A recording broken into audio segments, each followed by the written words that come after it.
Selamat datang kembali dalam pembahasan mendalam kita. Pernah nggak sih Anda merasa kayak jadi wasit penuh waktu di rumah sendiri?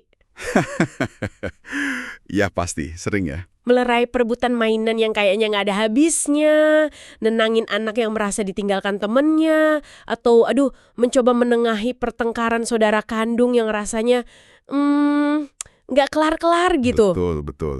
Melelahkan memang kadang. Banget.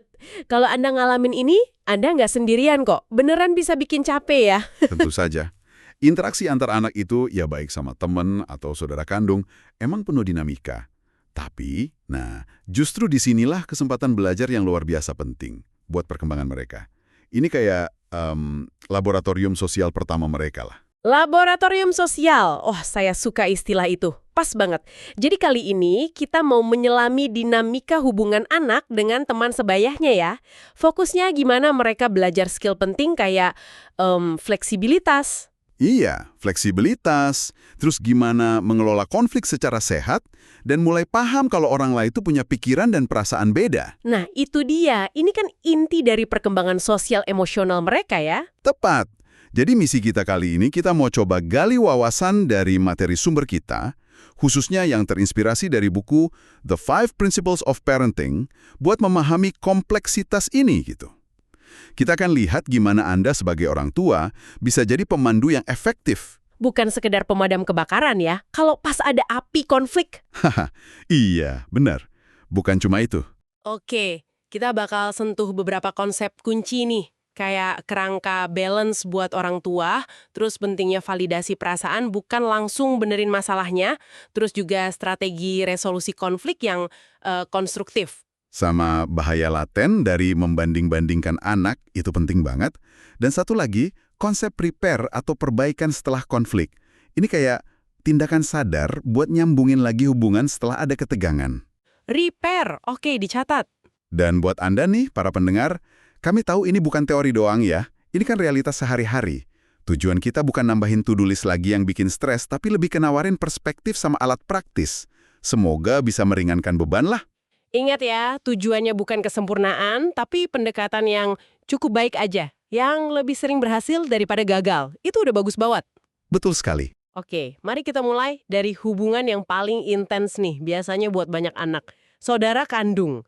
Materi sumber kita nyebutnya medan latihan. Maksudnya gimana tuh secara praktis buat perkembangan anak? Artinya gini, interaksi sehari-hari sama saudara kandung, termasuk konflik yang nggak bisa dihindari itu jadi tempat anak pertama kali latihan negosiasi, belajar lihat dari sudut pandang lain, meskipun awalnya susah banget ya ampun. Hahaha, iya. Dan coba mencahin masalah bareng.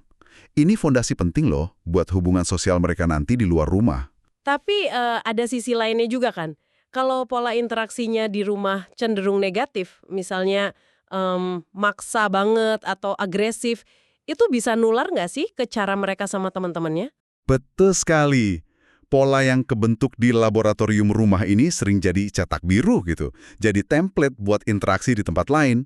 Nah, yang menarik, ada penelitian yang dikutip di materi kita, itu nunjukin kalau konflik antara saudara kandung itu bisa terjadi sampai 6 kali dalam 1 jam loh, di usia tertentu. Wow, 6 kali per jam. Dengar angkanya aja kok saya jadi ngerasa sedikit lebih normal ya ngadepin keributan di rumah. Iya kan? Tapi ini jadi muncul pertanyaan penting nih. Kalau konflik emang sewajarnya itu, berarti kita sebagai ortu sebaiknya lebih sering nahan diri dong ya buat nggak ikut campur.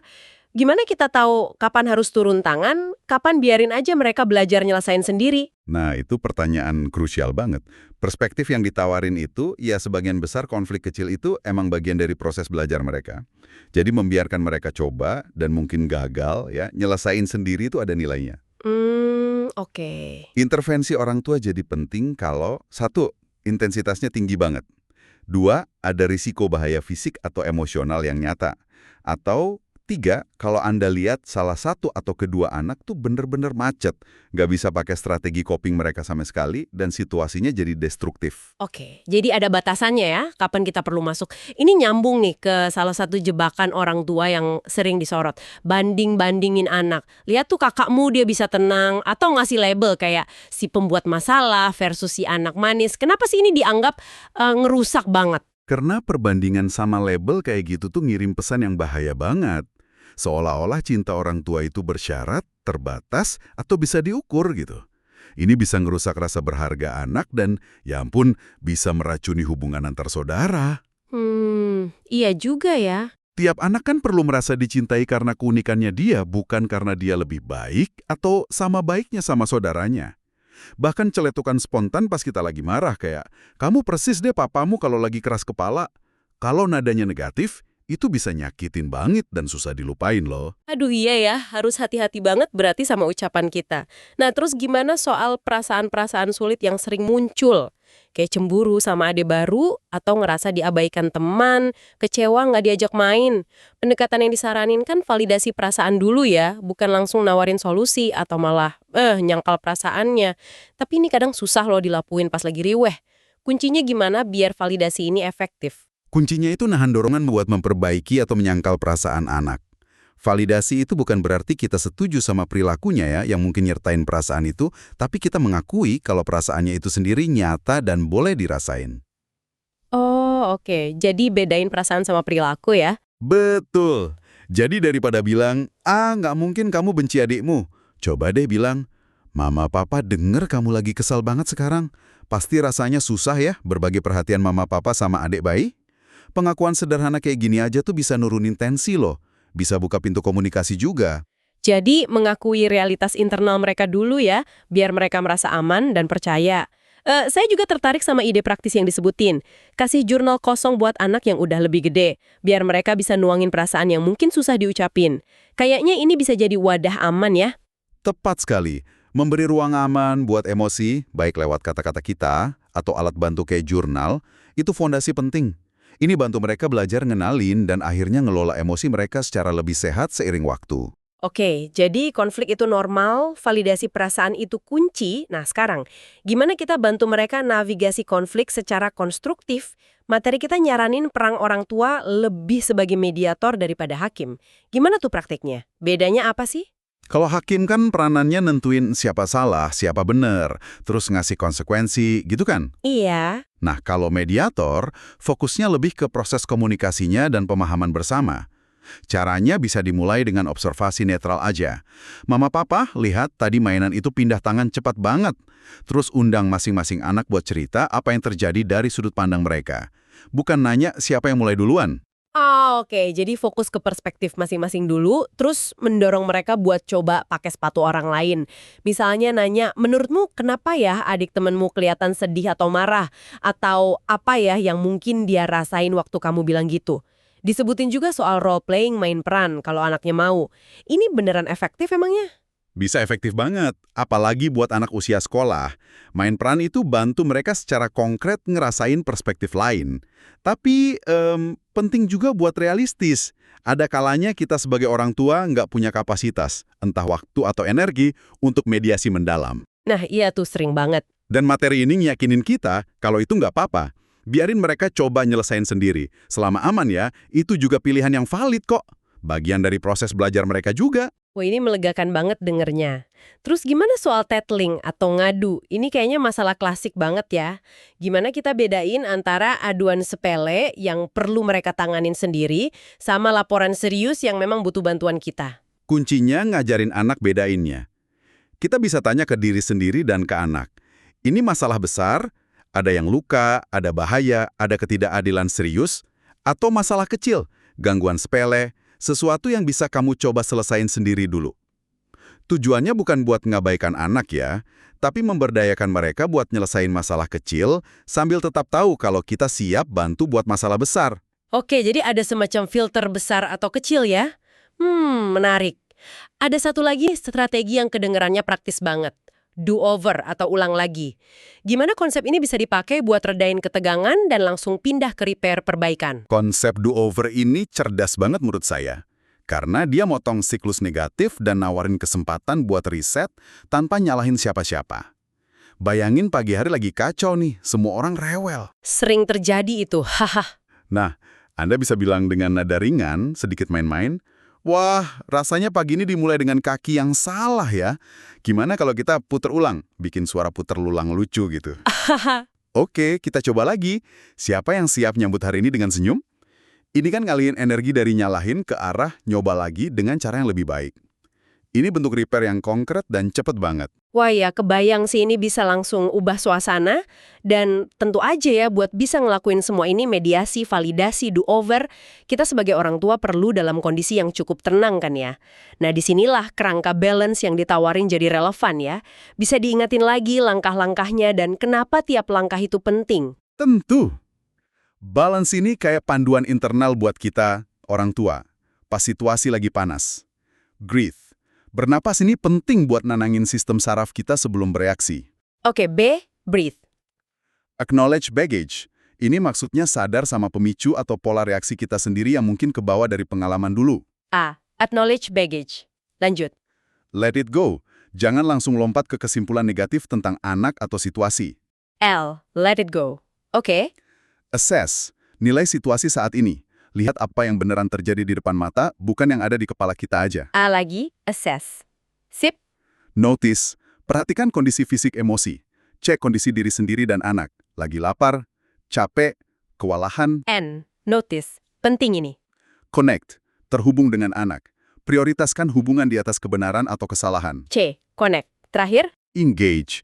Bertindak dengan niat, merespons secara sadar, dari tempat yang udah lebih tenang dan terhubung tadi. balance. Oke, jadi ini framework buat kita ngatur diri dulu ya sebelum bertindak, masuk akal banget. Kalau kita bisa lebih tenang, baru deh kita bisa efektif bantu anak bangun fondasi jangka panjang mereka, kayak empati dan fleksibilitas. Nah, ngomongin empati, gimana cara kita ngajarinnya secara efektif? Materi kita kan nekenin banget kalau rasa malu, shame itu justru ngehambat empati. Maksudnya gimana tuh? Maksudnya gini, waktu kita bikin anak merasa dirinya yang buruk, kamu anak nakal. Mereka cenderung jadi nutup diri atau defensif, bukan malah belajar memahami perasaan orang lain. Oh iya, jadi malah fokus ke dirinya sendiri ya? Bener, sebaliknya, kita fokus ke perilakunya dan dampaknya. Kamu anak yang baik kok, tapi mukul teman itu nyakitin dan bikin dia sedih. Ini numbuhin yang namanya rasa bersalah adaptif. Kesadaran kalau tindakan kita punya konsekuensi buat orang lain. Nah, ini bibit empati. Kalau rasa malu, itu bikin anak ngerasa diri mereka yang salah secara fundamental. Ini nyambung banget sama pendekatan disiplin induktif ya, yang ngajak anak mikir tentang dampak perilakunya ke orang lain. Kayak nanya, menurutmu gimana ya perasaan adik waktu kamu rebut mainannya? Atau apa ya yang bisa kamu lakuin biar temanmu merasa lebih baik? Tepat sekali. Disiplin induktif itu secara aktif ngebangun otot empati, sama kemampuan ngambil perspektif.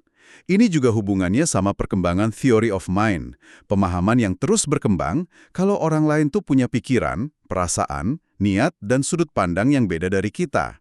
Ini nggak instan ya, tapi berkembang seiring waktu dan lewat interaksi. Dan kita sebagai orang tua bisa mencontohkannya juga ya, dengan ngungkapin perasaan dan pikiran kita secara wajar. Misalnya, Mama jadi agak kecewa nih karena mainannya belum dirapihkan. Atau, Papa seneng banget tadi lihat kamu bantu adek. Persis. Memodelkan kalau orang dewasa juga punya dunia internal, itu bantu anak paham konsep ini. Dan lagi-lagi, semua ini ngajarin empati, fasilitasi resolusi konflik, bergantung banget sama kapasitas regulasi emosi, baik pada anak maupun kita. Toh regulasi ya istilahnya? Iya, koregulasi. Pas kita bisa tetap tenang, atau balik tenang setelah kepancing, kita bisa jadi jangkar emosional buat anak, bantu mereka ngatur diri mereka juga. Oke. Nah, mari kita bahas beberapa tantangan spesifik yang juga disinggung nih, misalnya bullying atau perundungan. Definisi kuncinya apa dan apa yang perlu kita pahami soal anak yang melakukannya? Bullying itu definisinya perilaku agresif yang disengaja, berulang, dan ada ketidakseimbangan kekuatan, bisa fisik, sosial, atau lainnya. Penting buat kita lihat di balik perilakunya. Anak yang merundung itu mungkin lagi berjuang sama regulasi emosi, mungkin niru perilaku yang dia lihat, mungkin cari perhatian meskipun negatif ya caranya, atau ngerasa nggak berdaya di area lain hidupnya, atau emang punya kesulitan ngembangin empati. Jadi bukan sekedar anak jahat gitu ya? Nah itu, perspektif yang ditekankan itu memahami akar masalahnya, bukan sekedar ngasih label jahat. Lalu gimana pendekatannya buat bantu anak yang merundung dan juga anak yang jadi targetnya? Buat anak yang merundung, strateginya antara lain, bantu mereka identifikasi perasaan di balik perilaku. Ajarkan cara yang lebih sehat buat dapetin kebutuhannya, misal perhatian atau rasa kontrol. Bangun empati, dan pastinya, lihat kondisi di rumah atau sekolah yang mungkin berkontribusi. Oke, itu untuk yang merundung. Kalau yang jadi korban? Nah, buat anak yang jadi korban, validasi perasaannya itu nomor satu. Pastikan mereka tahu itu bukan salah mereka. Bantu mereka cari dukungan teman, guru, ortu lain. Latih strategi respons yang aman, dan fokus bangun lagi rasa percaya diri mereka. Penting banget ya dukungan buat korban ini. Ada satu lagi nih fenomena menarik yang dibahas, mungkin belum banyak yang tahu, glass child atau anak kaca. Apa sih ini dan kenapa penting buat kita tahu? Perkembangan atau mental yang signifikan. Anak yang tipikal ini bisa ngerasa seolah-olah tembus pandang atau kaca. Tembus pandang maksudnya? Iya, karena perhatian dan sumber daya keluarga kan secara alami banyak banget kesedot ke saudara yang kebutuhannya lebih mendesak. Jadi anak yang tipikal ini mungkin tumbuh dengan rasa tanggung jawab besar atau jadi susah ngungkapin kebutuhannya sendiri atau malah ngerasa bersalah kalau dia punya masalah. Wah, kompleks banget ya situasinya. Terus apa yang bisa dilakuin orang tua buat dukung anak kaca ini? Penting banget buat secara sadar melihat dan mengakui kebutuhan unik mereka. Luangkan waktu khusus cuma buat mereka. Validasi perasaan mereka, termasuk perasaan campur aduk ke saudaranya, itu boleh kok. Kasih mereka izin buat jadi anak-anak dengan segala kebutuhannya. Cariin juga dukungan sebaya kalau memungkinkan. Tapi ada sisi lainnya juga loh. Oh iya, apa tuh? Anak-anak ini seringkali justru ngembangin kekuatan yang luar biasa. Pengalaman mereka bisa numbuhin empati, kedewasaan, ketangguhan, sama pengertian tentang hidup yang dalam banget. Seringkali jauh melampaui usia mereka. Hmm, ini pengingat yang bagus ya tentang kompleksitas dan kekuatan dalam keluarga. Terakhir nih, pertanyaan klasik yang sering bikin orang tua gelagapan. Mama papa lebih sayang siapa? Gimana kita bisa jawabnya dengan jujur tanpa kejebak perbandingan? Hahaha, iya pertanyaan maut ya. Materi kita nawarin analogi bagus banget dari neneknya Dr. Pressman. Analogi 5 jari. Bayangin tangan Anda deh. Apa Anda lebih cinta jempol daripada telunjuk? Iya enggak lah. Atau kelingking lebih spesial dari jari tengah? Kan nggak? Masing-masing jari itu unik, beda, dan dicintai sepenuhnya.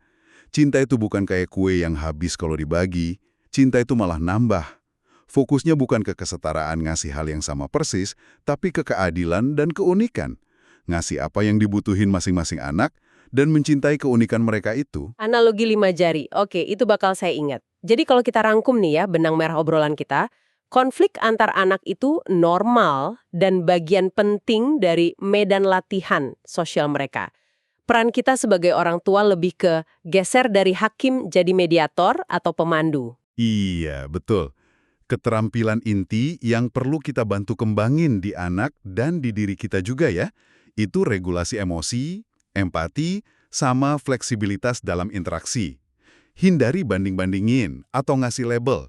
Dan jangan lupa, kekuatan repair, kemampuan buat memperbaiki hubungan setelah ada gesekan, itu otot relasional yang penting banget. Pesan buat Anda, para pendengar, ngebina keterampilan sosial anak itu maraton bukan lari cepat.